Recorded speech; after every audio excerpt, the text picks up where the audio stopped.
Malapiesta na ang gayak sa Binondo sa Maynila para sa pagsalubong sa Chinese New Year sa susunod na linggo. Ang paghahanda sa tinaguriang pinakamatandang Chinatown sa mundo, tinutukan live ni Marie Zumali. Marie! Mel, special daw magiging selebrasyon ng Chinese New Year ngayong taon dito sa Binondo. Hindi lamang dahil sa mga nakahandang programa, kung hindi dahil pagkakataon daw ito para magsimula ng bagong taon at ng bagong buhay pagkatapos ng lahat ng unos at krisis na ating pinagdaanan. Isang linggo pa bago salubungin ng ating mga kababayang Chinoy ang Chinese New Year pero nakagayak na ang Binondo. Ang kalsada puno na ng mga banderitas at palamuti. Ang mga tindahan puno na ng mga panindang Lucky Charms at iba pang pampaswerte ngayong taon ng Wooden Horse. Pati na rin ang mga tikoy at hopya na nagdadala raw ng swerte sa buong pamilyang kakain ito sa pagsalubong sa Chinese New Year. Every year kasi sin-celebrate din namin, no? Every year sin-celebrate. Kasi mga anak ko rin gusto rin ng mga tikoy, mga ano. For luck ang usually nasa Chinese. Yun ang pagkakaintindi ko.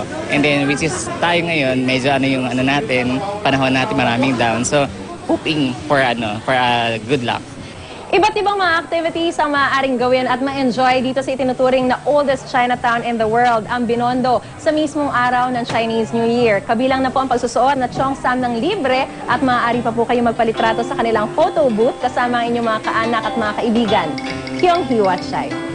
January 30 pa lang magkakaroon na ng Lion Dance oras-oras. Pagsapit ng January 31, full blast na raw pati ang Dragon Dance. Pagkakaroon din ng tikoy, hopya at maging ng noodle eating contest. Siyempre, ang dami natin pinagdaan ng dilubyo, trahedya, at kalamidad, no? Pero na-survive natin yun. This is a new year, a new start, kung saan pwede tayong mapapakita natin bumabangon tayo ulit. Kaya napaka-special talaga na itong Chinese New Year na to. It marks the start and the rise of the Filipino New Year again.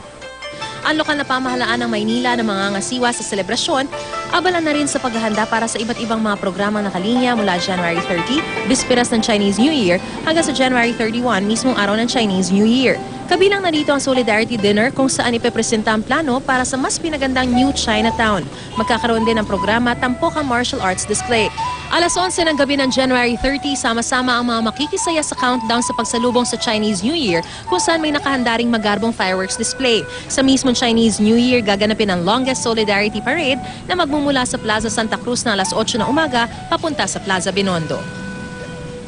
Mel, ito ang dapat abangan ng lahat ng ating mga kababayan na mahilig sa tikoy dahil sa kauna-unahang pagkakataon ay mamimigay ang lokal na pamahalaan ng Maynila ng libreng 6,000 na tikoy dito sa Plaza Binondo sa Chinese New Year. At para masiguro rin ang kaligtasan ng lahat ng makikisaya ay magpapakalat ng mahigit 500 pulis sa lahat ng pagdarausan ng mga programa. Mel? Maraming salamat sa iyo, Marie Zumali.